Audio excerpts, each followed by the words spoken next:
기도하겠습니다. 사랑하는 주님, 정말 나 같은 죄인 살리신 주님의 은혜는 정말 놀랍습니다. 주님의 그 놀라운 은혜를 인하여서 저희가 감사와 찬송을 주님께 올려드리기 원합니다.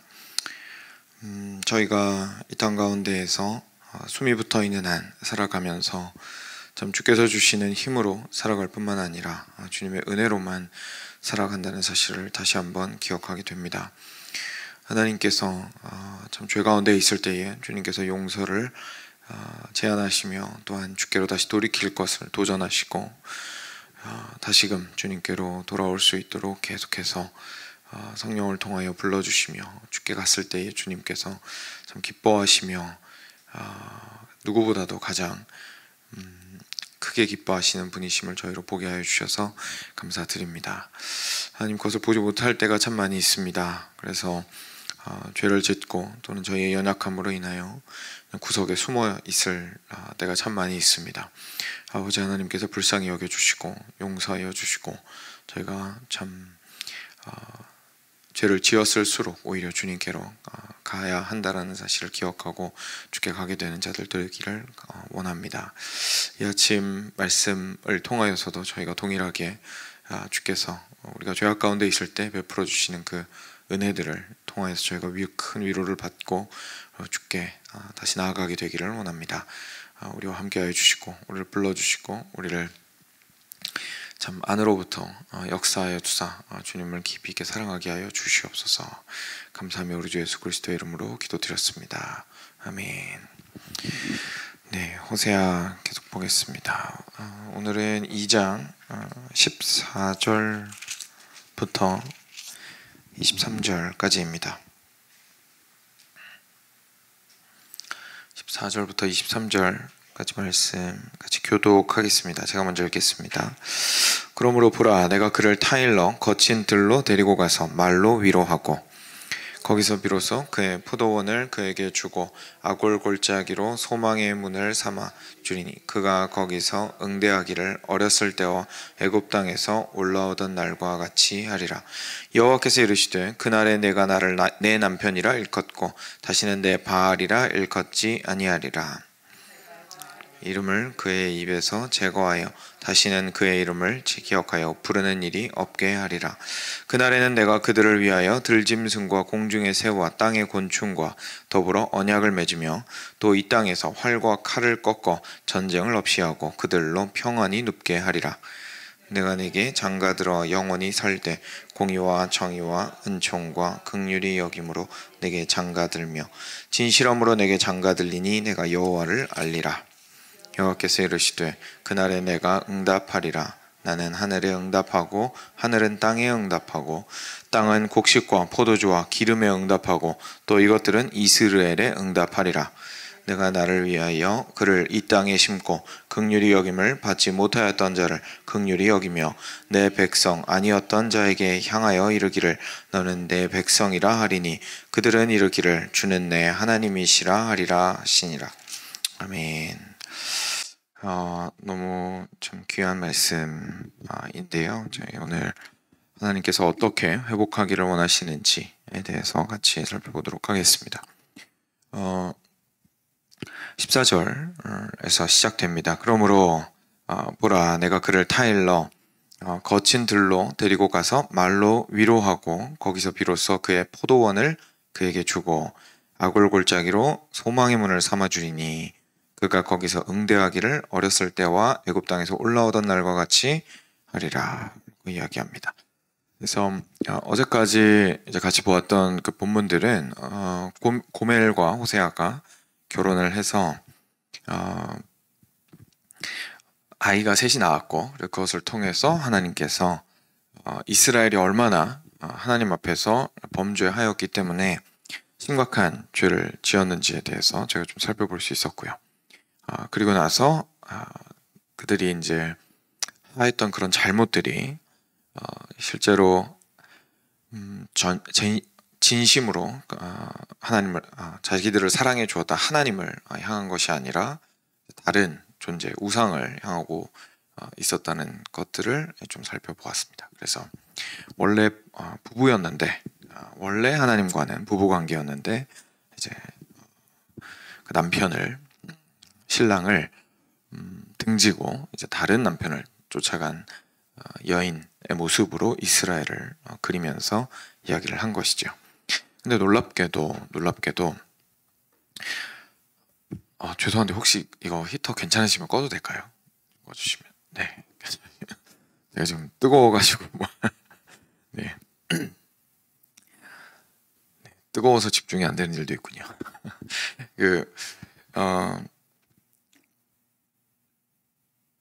네, 감사합니다. 그래서 그런데 놀랍게도 오늘 말씀은 회복의 메시지가 이제 이어지게 됩니다. 어떤 회복인지를 보게 되면 제가 참 놀랄 수밖에 없게 되는데요. 방금 읽었던 부분 잠깐 눈으로 이렇게 쭉 따라오시면 하나님께서 그런데 먼저 하나님께서 가셔서 보라 내가 그를 타일러 거친 들로 데리고 가서 말로 위로하고 거기서 비로소 그의 포도원을 주고 아굴 골짜기로 소망의 문을 삼아줄 것이다 라고 이야기하셨습니다. 그러니까 뭐냐면 이런 겁니다. 혹시 어제 말씀 기억하시는지 모르겠는데 어제 말씀에서 죄를 지은 이스라엘 백성들이 너무 이렇게 막 걷잡을 수 없이 가니까 하나님이 결국 최후의 방법으로 하신 것이 뭐였습니까? 비유적으로 길을 막으시는 거였습니다. 그죠? 길을 막으시고 벽을 세워서 더 이상 못 가게 하시는 것이었습니다. 그리고 포도원을 들판으로 만들어버리고 주셨던 것들을 들짐승들한테 나눠줘 버리고 이런 비유들을 통해서 하나님께서 그 길들을 굉장히 어렵고 고통스러운 일들을 통해서 막으셨던 것을 설명을 해 주었는데요. 오늘은 놀랍게도 이렇게 얘기하시는 겁니다. 거기서 내가 길을 막았잖니? 내가 길을 막았던 바로 그 광야 그곳에서 그 거친 들에서 내가 너한테 더 이상 못 가게 하고 너네가 주저앉아서 울었던 바로 그곳에서 너네가 너무 힘들었어. 그 이방 민족에게 막 압제당하고 하면서 그리고 이렇게 뿌리까지 뽑혀가지고 남의 나라 가가지고 그렇게 수없이 고생하면서 아직 이제 그때는 되지 않았지만요. 이제 그렇게 되게 된다면 그것 때문에 그 자리에 주저앉아서 어려워할 바로 그곳에서 너희들이 가장 많은 눈물이 흘려진 그곳에서 내가 말로 타이르고 다시금 격려하여 일어나게 하고 그 들판에서 포도원을 회복시켜 주리라 라고 이야기를 하시는 것입니다. 그리고 거기에서 그 이스라엘 백성들의 회복은 어떤 회복이냐면 응대하기를 15절 후반절입니다. 어렸을 때와 그러니까 가장 어렸을 때 하나님을 완전히 의지하고 의존할 수밖에 없었던 그때 그리고 애굽 땅에서 올라오던 날 이제 막 노예 생활 하다가 그 옛날에 이제 호세아 때가 거의 이스라엘 멸망 직전이니까요. 굉장히 옛날 일이죠. 정말 성경 말씀을 통해서만 알고 있었던 그 출애굽 이야기 모세를 통해서 이스라엘 백성이 홍해를 건너고 나왔던 그 이야기를 너네가 그때 내가 처음으로 이스라엘 백성 세울 때 그들을 애굽에서 데리고 나와서 아무것도 모르고 하나님밖에 없고 구름기둥 불기둥 보면서 쫓아다니고 그리고 하나씩 내가 다 가르쳐주고 그랬을 때에 나를 향하여서 이렇게 아기가 부모를 바라보는 눈망울로 나를 쳐다보고 있었던 그때 그 마음으로 나를 바라보리라 라고 이야기하시는 겁니다.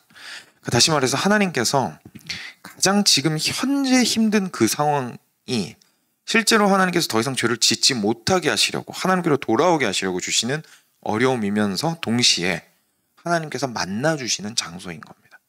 그래서 그곳에서 하나님께서 그들을 회복시키시고 그리고 다시금 처음에 하나님께서 구원하셨던 그때의 그 마음으로 돌이켜 주실 것이다 라는 것을 우리한테 우리 이스라엘을 향해서 그리고 물론 저희를 향해서 이야기를 해주고 있으신 것이죠. 이제 15절까지 이야기하신 회복의 굉장히 중요한 메시지입니다. 그때 16절 보시면 여호와께서 이르시되 그날에 네가 나를 내 남편이라 일컫고 그러니까 다시 돌아와서 남편이라고 부른다는 거죠. 다시는 내 바알이라 일컫지 아니하리라. 그래서 남편 곁에 있으면서도 내 바알 어디 있지? 내 바알 어디 있지? 기억하시겠지만 바알이 주인이란 뜻입니다. 그러니까 주인 옆에 있는데 그죠? 남편 옆에 있는데 내 주인 어디 있지? 내 남편 어디 있지? 내 남편 어디 있지? 이렇게 하면서 돌아다니고 있었던 그런 이스라엘의 모습을 보여주시면서 그렇게 하지 아니하리라 너희가.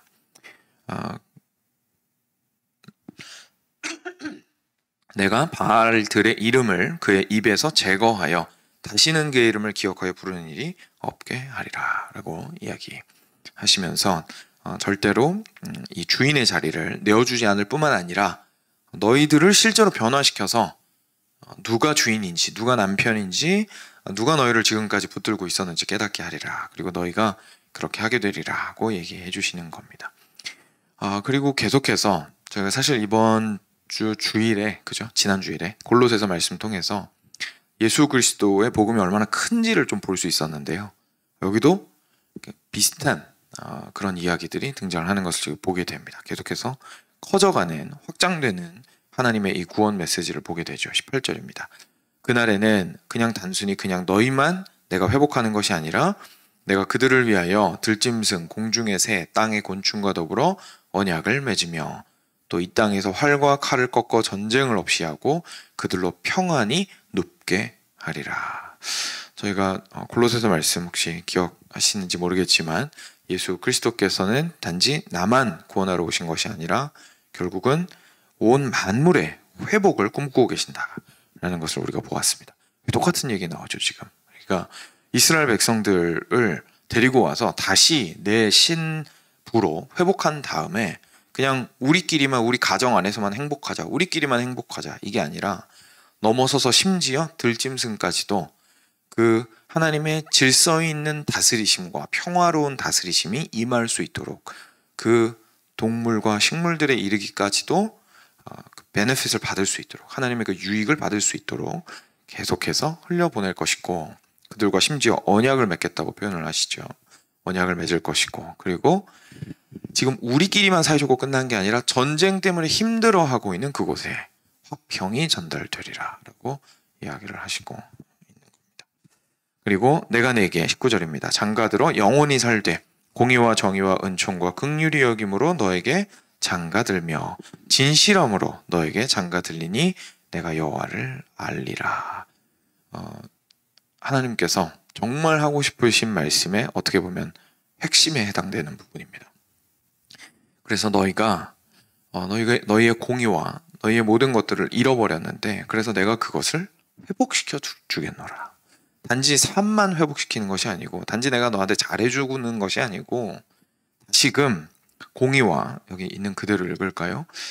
공의와 정의와 은총과 긍휼히 여김으로 그리고 진실함으로 이 관계가 다시금 묶일 수 있도록 내가 하겠노라 라고 하나님께서 말씀하시는 겁니다. 그러니까 하나님께서 말씀하시는 건 하나님과의 관계를 그냥 단순하게 꼬마 아기가 이렇게 막 기저귀 차고 기어다니고 있는 아기를 엄마가 100% 무작정 다 안아주고 받아주면서 그동안 힘들었지 막 이러면서 아무것도 못하는 아기한테 그냥 이렇게 컷을 해주면서 품에 안고 있는 것을 이야기하시는 게 아니고 확실한 관계가 회복될 수 있도록 하겠다고 지금 하나님께서 말씀하시는 겁니다.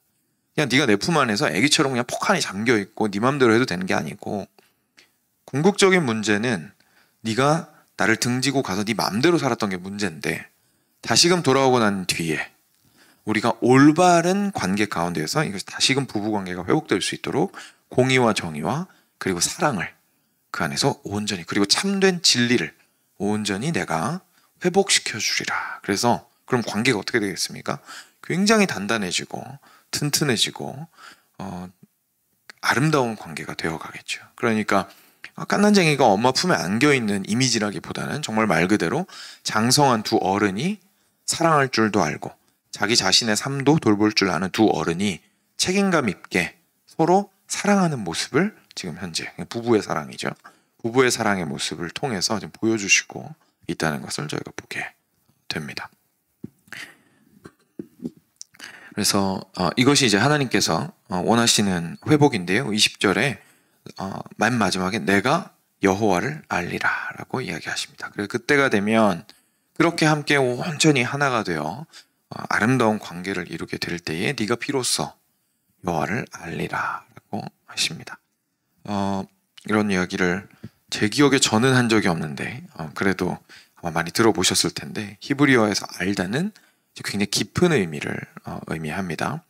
그 부부관계 안에서 부부 그 테두리 안에서 그 육신의 연합까지도 이제 해당을 하는 것들을 알다라고 표현을 합니다. 그래서 이 안다라는 것은 그냥 단순하게 저 사람이 있어라고 아는 것도 아니고 단순하게 친하게 지내는 수준도 아니고 정말로 하나가 되어서 참으로 알게 되는 것을 제 의미를 하고 있습니다. 그래서 하나님을 그렇게 알게 될 것이다 라고 이야기를 하시고 있는 거죠. 21절입니다. 여호와께서 이르시되 그날에 내가 응답하리라. 너희가 그렇게 반응을 할 때 내가 응답하리라. 나는 하늘에 응답하고 하늘은 땅에 응답하고 땅은 곡식과 포도주와 기름에 응답하고 또 이것들은 이스라엘에 응답하리라. 이제 굉장히 문학적으로 이제 표현을 하신 거죠. 시작은 어떻게 보면 사람의 영혼에서부터 시작을 하는 것이 맞겠지만 하나님께서 그 응답이 쭉 하고 찾아오는 과정들을 이제 보여주시는 겁니다. 농사 짓는 과정 같은 걸 통해서 하늘에서 하나님께서 비를 내려주십니다. 그죠? 그래서 하나님께서 하늘의 비를 통하여 은혜가 땅에 임하도록 해주시고 땅에서 곡식들이 자라게 해주시고 그 곡식들로 다시 이스라엘이 먹고 살아갈 수 있게 해주십니다. 그래서 그런 어떤 뭐랄까요 농경사회에서의 그런 이미지들을 이렇게 설명해 주시면서 다시 내가 너희의 기도에 응답하겠고 다시금 너희들에게 필요한 것들을 공급하겠고 너희의 남편, 너희의 왕이 되어주리라 라고 하나님께서 말씀하시는 겁니다. 그리고 맨 마지막에 이스라엘을 굳이 이스르엘이라고 부르십니다. 그러니까 이스라엘은 호세아 첫째 아들 이름이었습니다. 그죠? 근데 이 이스라엘은 아합과 이세벨이 막 나쁜 짓 많이 했던 곳이었고 이스라엘이 나쁜 짓 많이 했던 곳이었습니다. 그리고 첫째 아들 이름을 그래서 이스라엘이라고 지은 것 자체가 이스라엘이 얼마나 나쁜 짓 많이 했는지 깨닫게 하시려고 이스라엘이라는 이름을 지으라고 하셨던 겁니다. 그런데 하나님께서 여기서 회복의 메시지 속에서 굳이 이스라엘을 이스르엘이라고 하신 것은 이스르엘이 원래 히브리어 의미가 하나님이 뿌리신다 입니다. 하나님이 씨를 뿌리신다 입니다. 다시 말해서 결국 그 회복과 그리고 다시금 풍성하게 하실 것이 하나님의 손에 달려있다라는 것을 보여주시기 위해서 이스라엘을 보고 다시 이스라엘이라고 부르시게 된 거죠. 앞에 저희가 살펴보았던 그 광야 그리고 어려움의 자리에서 우리 거기에서 사람이 무너지지만 하나님께서 그 자리에서 다시금 회복시키시는 회복의 자리가 된다라는 것에 대해서도 같은 이름 이스라엘을 사용해서 보여주신다고 저희가 생각해 볼 수 있습니다. 그래서 이스라엘 처음에는 내가 너무 잘못했구나, 우리가 하나님을 배반했구나 라는 것을 보여주시기 위한 이름이었지만 동시에 같은 이름 위에 하나님께서 회복의 약속을 주시는 것을 저희가 보게 되는 거죠. 그리고 나서 23절에 이렇게 말씀하십니다. 내가 나를 위하여 그를 이 땅에 심고, 그죠? 이스라엘이죠. 이 땅에 심고 긍휼히 여김을 받지 못하였던 자를 긍휼히 여기며 내 백성이 아니었던 자에게 향하여 이르기를 너는 내 백성이라 하리니 그들은 이르기를 주는 내 하나님이시니라 하리라. 여러분 잘 보시면 이 메시지는 이제까지 봤던 메시지 차원을 넘어간 메시지입니다. 다시 한번 보시면 너무 말이 익숙해가지고 그죠? 했던 말 또 한 것 같죠? 잘 보시면 대상이 누굽니까? 대상이 하나님을 알지 못하는 사람들입니다. 다시 말해서 하나님의 회복의 복음이 어디까지 넘어간다는 겁니까? 이방에까지 넘어간다는 얘기입니다. 하나님을 알지 못하는 백성들이 이제는 뭐가 됩니까? 암미가 된다는 겁니다. 그러니까 처음에 로암미라고 했던 애들이 이제 암미가 되고 나의 백성이 되고, 근데 그걸 넘어서서 누구까지요? 처음부터 암이 아니었던 자들, 처음부터 내 자손이 아니었던 자들까지도 암미라고 부르며 나에게 나의 하나님이라고 하여 회복될 것이다 라고 이야기를 해주시는 것이죠. 그러니까 오늘 이 말씀은요 그냥 단순하게 야 내가 너 다시 살릴 거야 수준의 회복의 메시지가 아닙니다. 너를 다시금 회복할 뿐만 아니라 그것을 통하여 만물의 회복을 내가 보리라. 그리고 열방이 나를 온전히 왕으로 참된 첫 남편으로 인정하는 때까지 나는 끊임없이 일하리라 라고 이야기하시는 회복의 메시지입니다. 그런데 우리가 절대로 놓치면 안 되는 것이 있습니다. 하나님께서 이 놀라운 회복의 메시지를 주셨을 때 지금 모든 문장의 주어가 하나님이십니다. 하나님께서 이 모든 일들을 행하신다고 이야기하고 계시는 거죠. 이 사실이 왜 중요하냐면 떠난 것은 우리이기 때문에 그렇습니다. 하나님께서 이렇게 하셔야 될 이유가 아무 이유가 없습니다. 아무런 이유가 없습니다. 그런데도 떠난 것은 우리였으나 그 모든 우리의 부족함들을 다 채우시면서까지 하나님께서는 우리를 다시금 회복하기를 원하시고 회복하실 것이다라는 그 메시지를 주고 계신 것이죠. 우리는 놀랍게도 이 메시지가 예수 그리스도 안에서 이루어진 것을 보았습니다. 예수님을 이 땅 가운데 주심으로 실제로 우리 힘으로는 순종할 수 없었던 하나님의 법을 예수님 안에서 순종할 수 있도록 또는 순종한 것으로 하나님이 받아주시는 것으로 문제를 해결해 주셨고 모든 징벌을 걷어가 주셨고 왜냐하면 예수님이 받으셨으니까요. 그리고 성령을 통하여 풍성한 은사를 통해서 지속적으로 그 단비를 공급해 주심으로 실제로 열매 맺는 삶을 살아갈 수 있도록 해주셨고 그리고 저희만 구원받고 끝나는 것이 아니라 저희를 통하여 만물이 회복되는 것들을 그리고 열방이 주님께 예배하게 되는 것들을 조금씩 맛보게 해주셨고 주시는 것을 저희가 보게 됩니다. 사랑하는 여러분, 이것이 바로 우리 하나님의 마음입니다. 우리가 현재 호세아 첫째 아들 이스라엘의 상태일 수 있습니다. 우리가 현재 여기 나오는 아골골짜기에 있을 수 있습니다. 우리가 현재 하나님께서 길을 막으신 곳에 있을 수 있습니다. 하지만 그곳은 곧 소망의 문이 되는 곳이고 그곳은 곧 하나님의 회복이 임하는 곳이고 그 회복은 절대로 하찮은 수준의 회복이 아니라는 것을 저희가 기억할 필요가 있습니다. 사랑하는 여러분, 저희가 많이 안다고 생각해서 심지어 하나님을 많이 안다고 생각해서 회복까지도 내가 생각하는 수준의 회복만 오면 뭐 이 정도만 해도 감사하지 라고 생각하는 때가 참 많이 있습니다.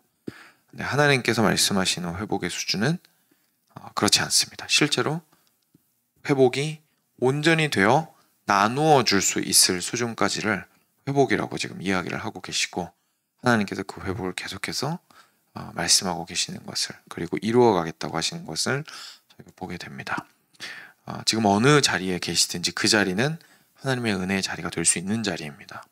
그리고 그곳에서 하나님이 꿈꾸시는 회복은 지속적으로 확장되어져 나가는, 더욱더 성장해져 나가고 더 풍성해져 나가는 회복이라는 것을 저희가 기억하고 꿈꾸기를 원합니다. 그것이 우리의 참된 소망이 되기를 원합니다. 같이 함께 기도하겠습니다. 들으신